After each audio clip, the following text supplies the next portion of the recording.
Everybody knows about quality, but do you know about true quality? Tonight, we meet Joe with True Quality Automotive, and he tells us all about making sure you're getting your car fixed the correct way. Come on in. We can't wait to see you.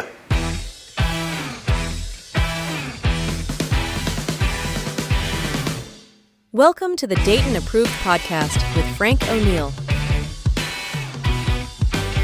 This is where the local Dayton businesses get a spotlight. Welcome to Dayton Approved, exploring Dayton small businesses and nonprofits. We've got Joe here today. How are you doing today, Joe? Doing good, Frank. How are you? I'm doing great. Welcome. Joe is with True Quality Automotive. We have known each other for a long, long time, all the way from high school. Yeah, that's right. So yes, Joe and I have been longtime friends, but he's also an entrepreneur doing mechanical work, owning his own garage here locally in Dayton. Grew up in Centerville as well, so all around Dayton guy. Yep.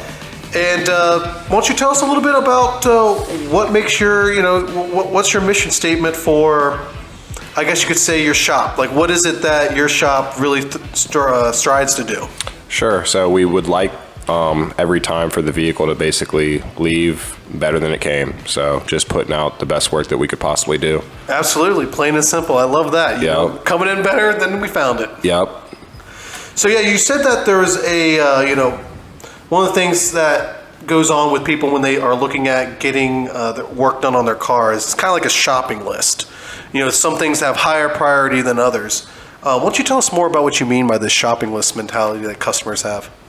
Sure. So there's many things that kind of take precedence over others as far as like from a safety perspective. So like a ball joint, if it had play in it, and you hit that typical big Dayton pothole, if it had too much play, it could kind of separate, kind of like, a joint in your body, and that becomes a problem on a car because, the tire might, change angles, fall off or whatnot. So it becomes more of a safety oriented area. So you're saying some things are more safety focused while other things may just be more, aesthetic or, nothing that... Sure, or maybe just a simple flush. Maybe the fluid is discolored a little bit where it can wait. So we would put the priority more on the, ball joint, suspension steering component, in other words, or whatnot. And, go down the list from there if there was multiple issues with the same vehicle, in other words.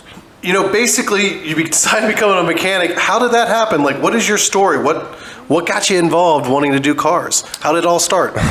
Basically, my first car was a sports car, and I had no business with it and really couldn't afford it, so I had to learn how to fix it, and it just went from there. Okay. Well, what car was it? It was a Firebird, a 95, right. Yeah, Firebird. 95 Firebird. Yeah. Yeah, it costed a lot of money to take it to the dealer or wherever, and at the time I just started learning how to go about, So you started working on your own car? Correct.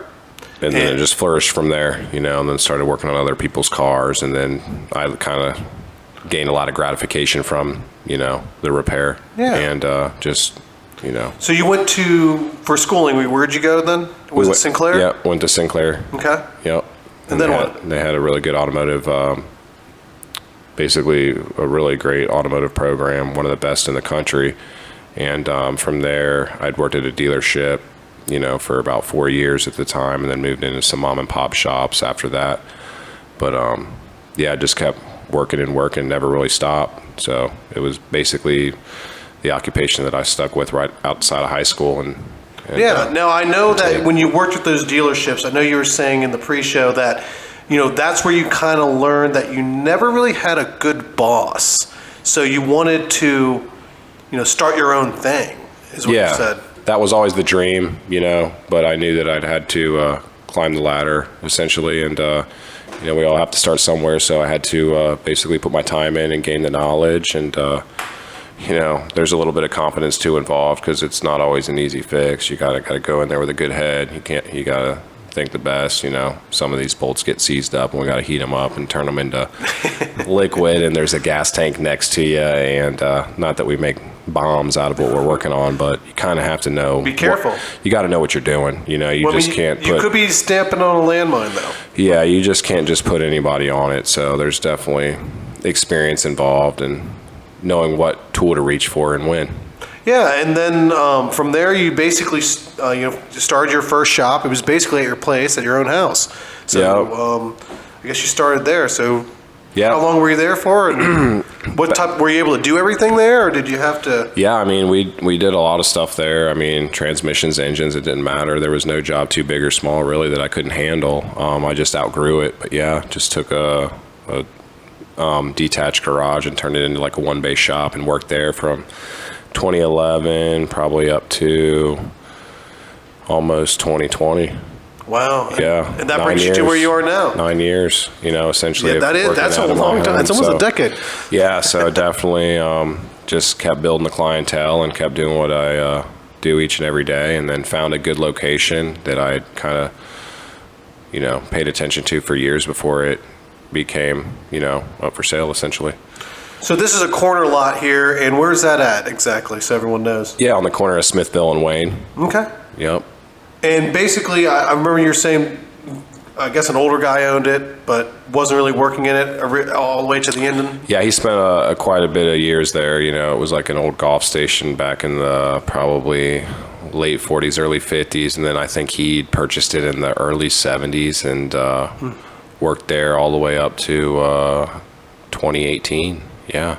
So he did some years there, and it just kind of became kind of a place where he hung out, essentially. They had flea markets in the parking lot on the weekends and whatnot. It wasn't really tailored towards, production of working on vehicles like what I was, So you kind of got it and, breathed more life into it. I did, I put it back into the probably a better condition than it ever was. And, Now it's a working shop. Yeah, exactly. So, yeah, put more lifts in there and, made it accommodate more vehicles at once. Well, that's awesome. I mean, that's always good when you can take a building that, needs improvement and then really make it shine like you like. Yeah, definitely.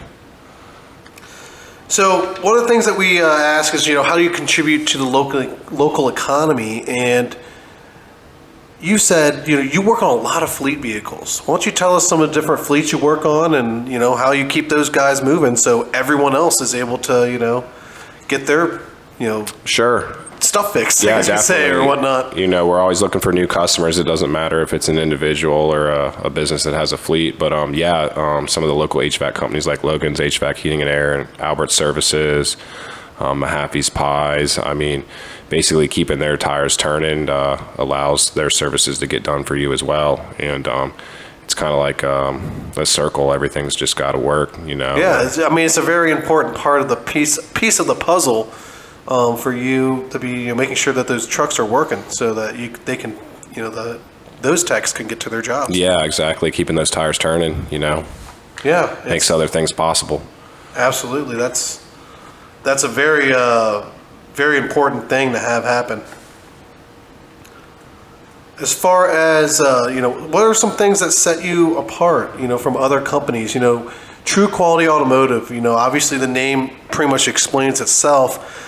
But, what are some things that, that makes your company better than others? I know that you've said there's a couple different things, and I know the first thing you mentioned was quality control and not overselling products. Why don't you explain to us more about what that means and how your company does that?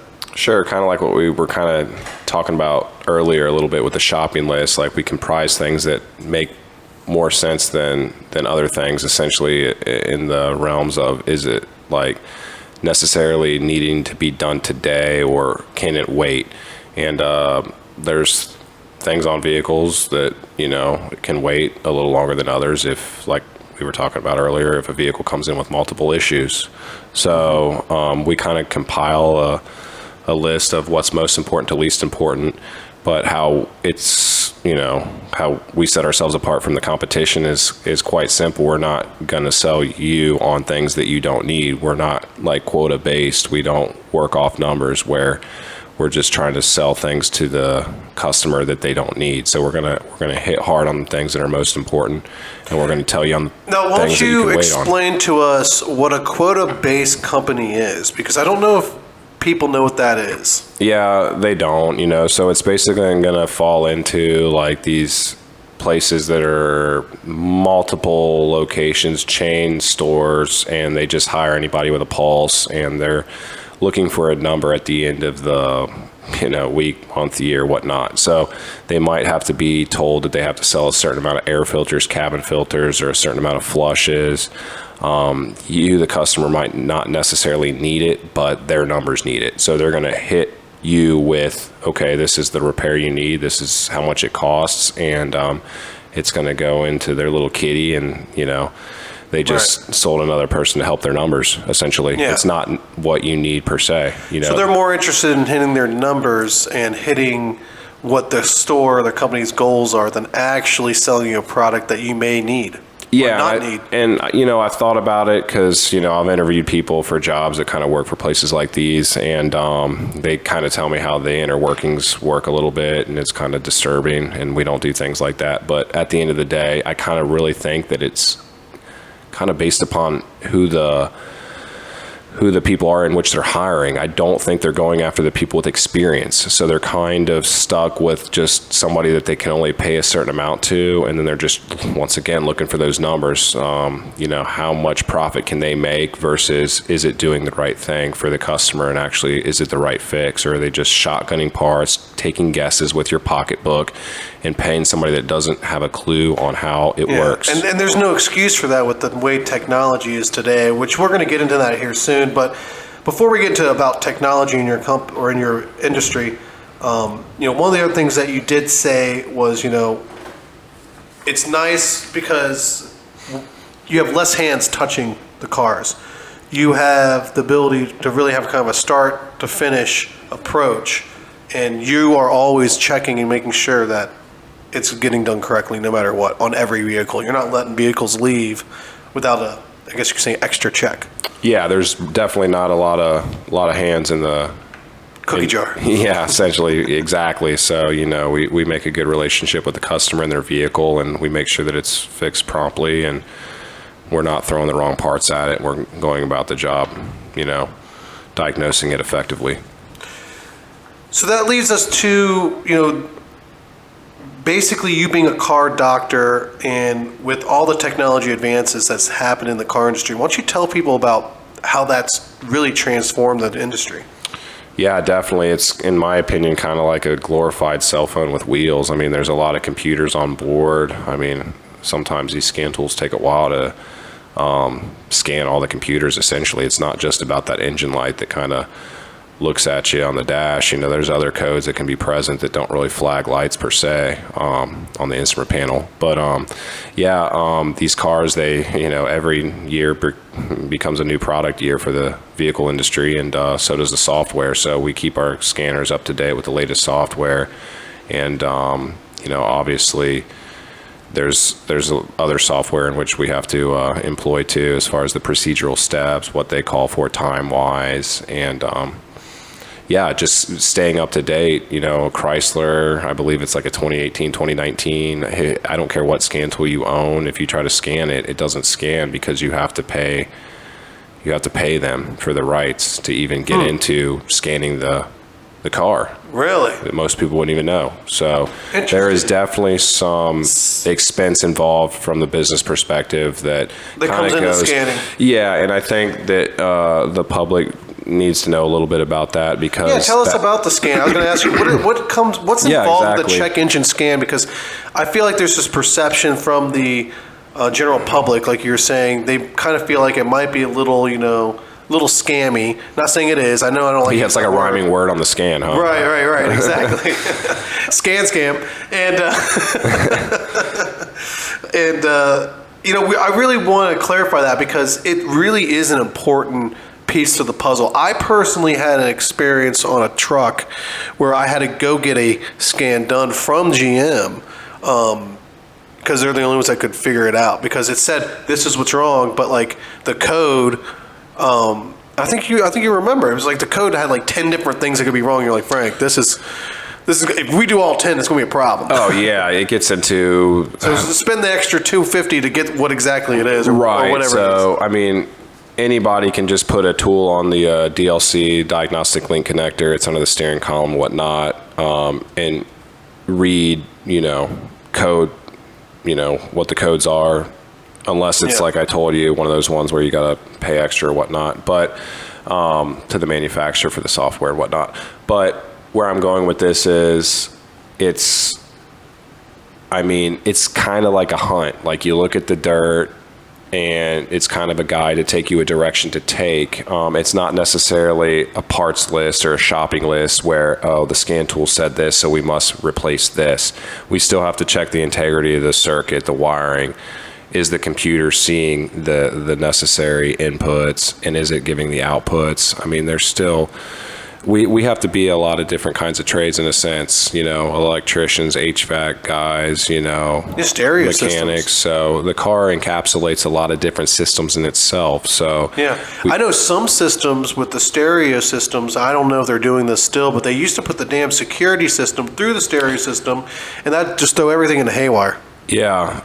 That's going to be a problem with a lot of these cars, even these new ones coming out. The infotainment center, a lot of the modules run through it. It's like a power mode master, they might call it, where it has to check over all the other computers and make sure that there's no issues within their circuits. And if there is, then it might just kaput and it doesn't work on its end. So it's got to, once again, see proper inputs to give proper outputs, and there's a lot of calculations going down at once. And then also sometimes it comes down to software updates, essentially kind of like your cell phone. When you go to sleep at night, it might update. These cars, as you put miles on them, they get carboned up, and things like that. They don't breathe as well, kind of like when we get older, we got, maybe our arteries get clogged up a little bit more. Right. Well, the software tuning around that actually changes. Like a transmission, it's going to wear. There's clutches in there, like a manual transmission would have once had. So now you got clearances that build. Now we need to give it more hydraulic line pressure.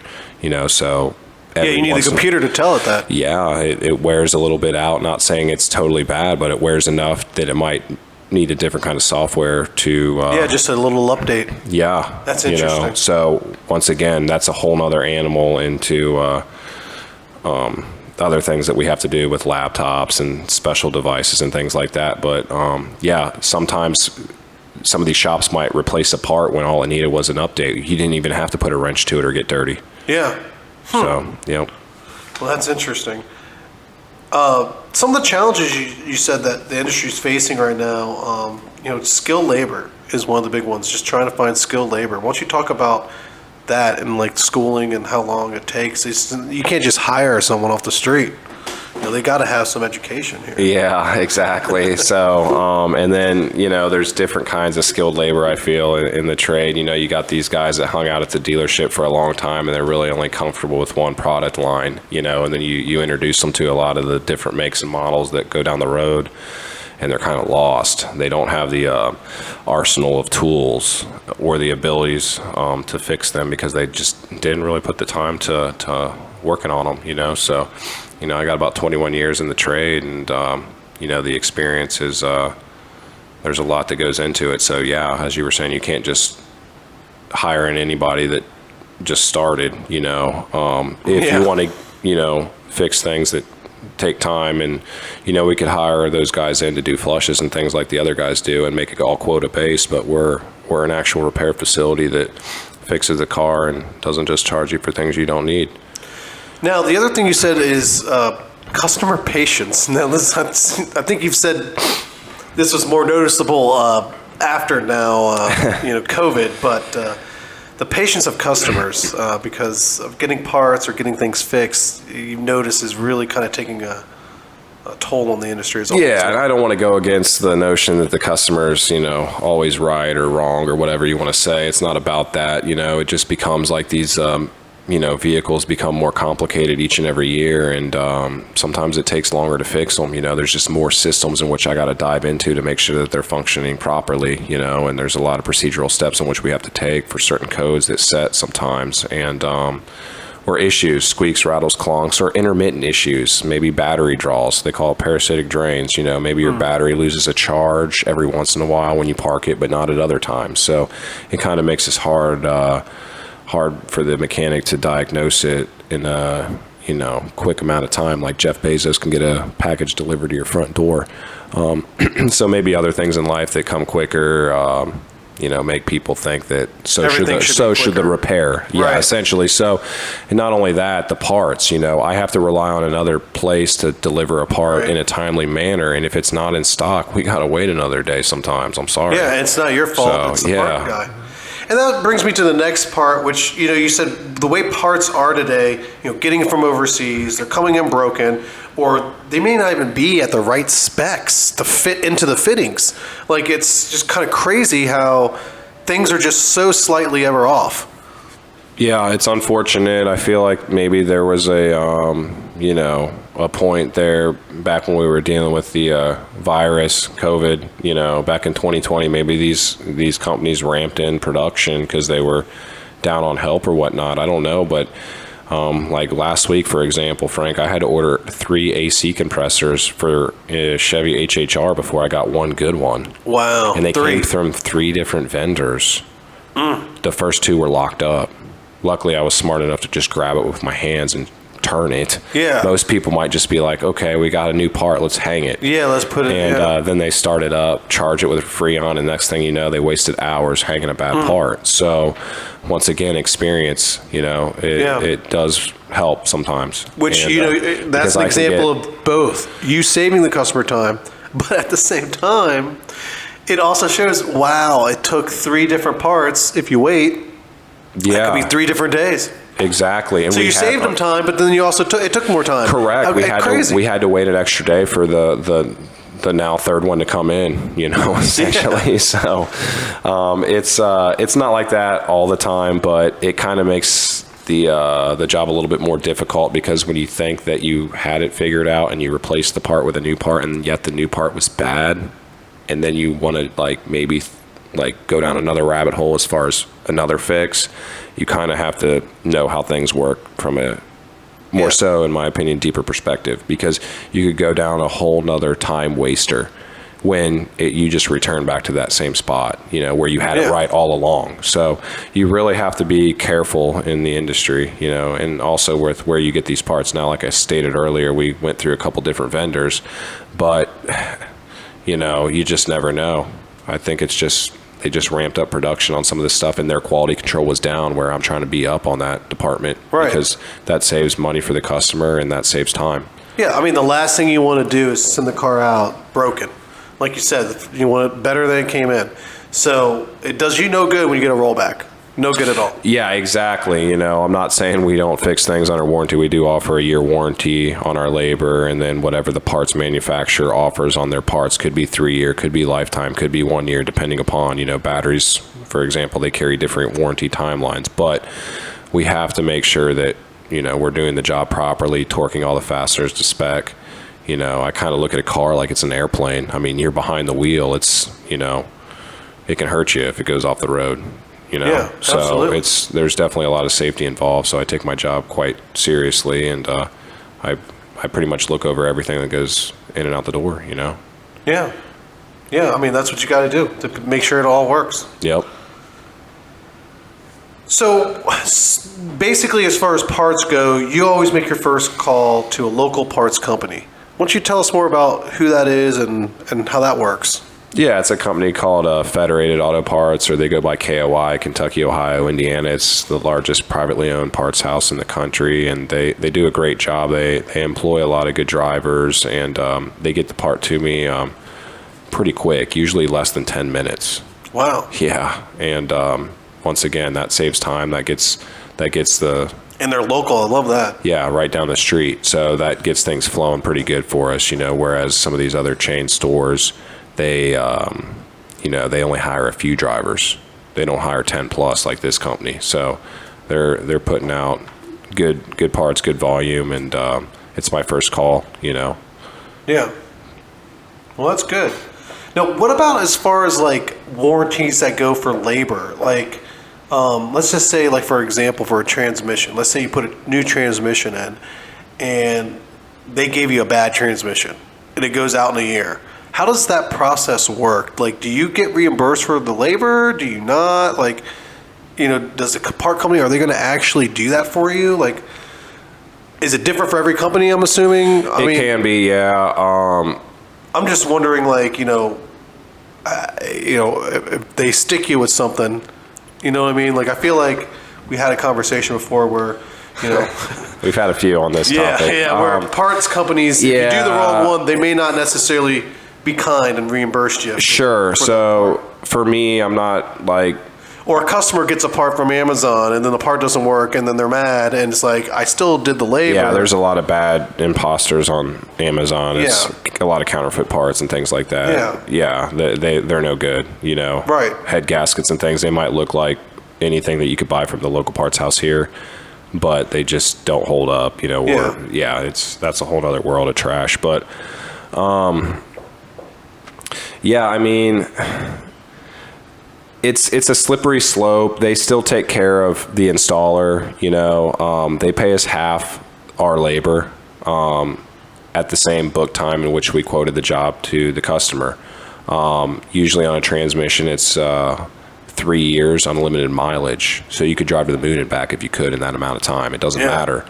But I like that. I usually go with that,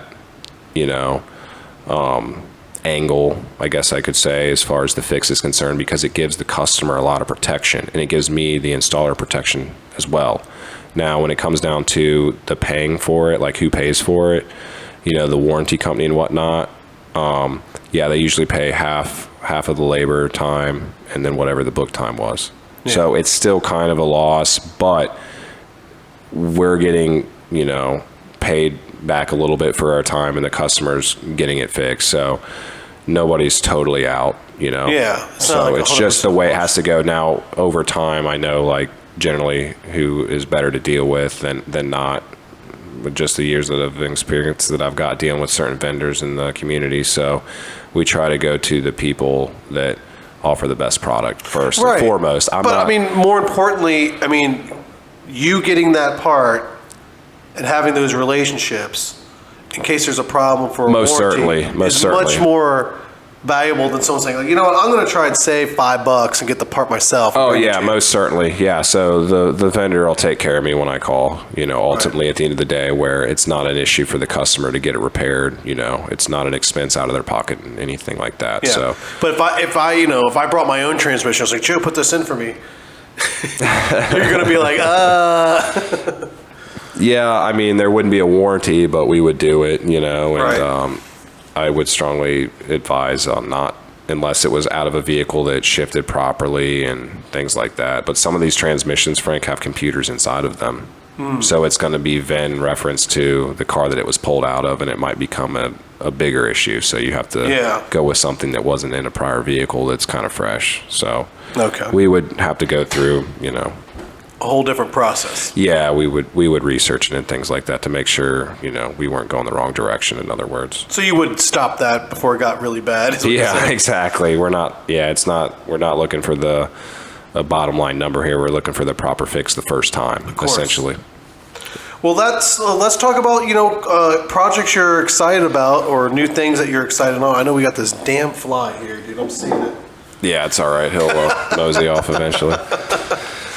So, Yeah, new projects in the pipeline that I'm trying to embark on. Definitely would like to get more into the vehicle sales. It just looks like... and you have space at your current location to do this at. Yeah, there's like a little plot of grassy land behind the building in which I could put a fenced-in lot there, and basically make that a car lot, or park vehicles back there that are there for repair.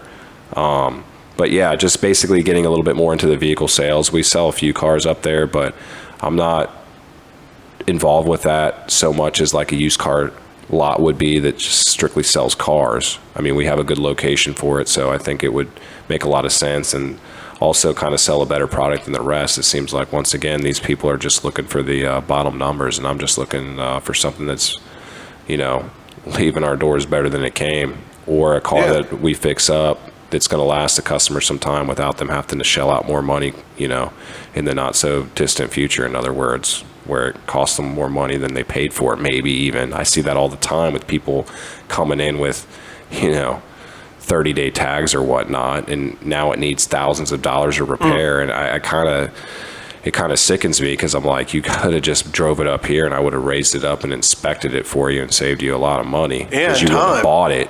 Yeah. You know, he would have bought something else. But yeah, I've done that before. I brought a couple cars to you. yeah, it's sometimes You're it like, saves you no. a lot of aggravation. Unless they sell for this price, no. Yeah, yeah. Yeah, no, that's a really good, valuable thing. So how many cars do you think you're going to try to have on this lot, I guess you could say, at once? Probably at least 5 to 10, you know, depending upon. So you're not trying to be like a massive car No, dealer. that's not solely what we're based No, upon. you just want to sell good quality used Yeah, cars. I'm more service oriented.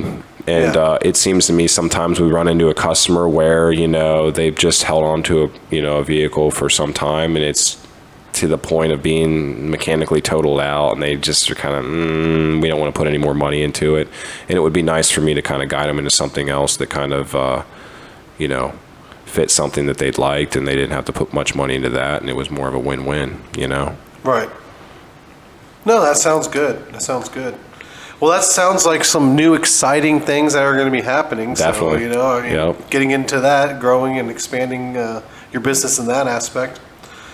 But yeah, so, you know, that pretty much answers all our questions for the most part. What are some ways that people can get a hold of you if they got a problem or they want to get their car fixed? Yeah, sure. You need to check us out online, truequalityauto.com, or give us a call at 937-331-8300. Okay. And is there anything else you wanted to say, Joe? You know, anything about, you know, people and their vehicles or? Yeah, basically, you know, I know we're all trying to save, you know, dollars nowadays, or, you know, everything just keeps going up in price. But I mean, I think people really need to find that good mechanic and stick with them and just not have that very important transportation device go through too many hands that don't know what they're doing. You know, just find somebody that knows what they're doing, likes what they're doing, and is going to be there when you need them. I agree with you. For me, it's about trust. You know, I've dealt with multiple different places to go, and going and dealing with you, at least on my own personal experiences, I know I can always trust you. And we're to a point where it's like, yeah, go ahead and fix it. You don't even need to ask me. Like, let's just get it done. Because I know you're not going to be saying, hey, oh, by the way, you need this, or oh, by the way, you need this, or oh, by the way, you need that. You're going to truly give it a real look and say, okay, this is the problem. And it might be this, but I don't know. We're going to do this too because it's looking like it is. Oh, you know? definitely. Yeah, just like going there's back there's to what we multiple call the steps. shopping list. You know, there's a lot of Exactly. systems in the car, and some things take priority over others. Now, I'm not saying I'm going to look at something like an oil leak and not tell you about it. Of course. You know, we need to be upfront, honest with the customer and let them know what's going on with the vehicle. But I left my vehicle at a place that's a big chain. You know the chain. And they checked it out, and I paid for them. It was like a $200 fee to do it. It was a new car. They check it all out, right? They left the cap undone on the radiator, and next thing you know, I'm driving. My car goes to like 1,000 degrees. I'm like, you gotta be kidding me. So I didn't get it towed. I towed it back, and I said, you guys did this check, and there's no reason that cap should be missing because they told me. so you saw that on the side of the road or whatnot, or you saw the cooler coming out? I asked them what was wrong, and they said you had a missing radiator cap. Oh, wow. Okay. And I said, well, there would be no reason to have a missing radiator cap except for you guys because you guys checked they it were all the out. last ones that checked so it, sure. you forgot to do it. This is literally just driving it 4 miles on the road. Wow. Yeah. Yeah, and just think about it if that was your drain plug for your oil. Yeah. Yeah, it happens all the time. I had a teacher happen at Walmart, and they forgot to put the plug back. Her engine got locked up. Yeah. Now, what's that do? Now you're without a car. Where are you gonna? Well, she had to prove it. That's another thing. It could be Yeah. a schlocky outfit where they don't want to take responsibility, even though they just touched it. Wild. Yeah. Wild. So it turns into it could. Car's gone. Yeah, it could turn into a big problem quick. So, well, Joe, it's a pleasure having you here, and I appreciate you. And you know, Definitely. Thanks for having me, Frank. I trust you with all my stuff, so hopefully everyone else that listens to this will too. So, Yeah, sure. all right. Well, you have a great evening. Subscribe and follow to our Facebook, LinkedIn, and YouTube, or your favorite podcast platform. Be sure to sign up for our email list and receive an email to watch the show. Every Wednesday at 8 a.m. Do you know a great Dayton business that you would like to see on the show? Visit our website at DaytonApproved.com and click on the Contact tab and tell us who you'd like to see.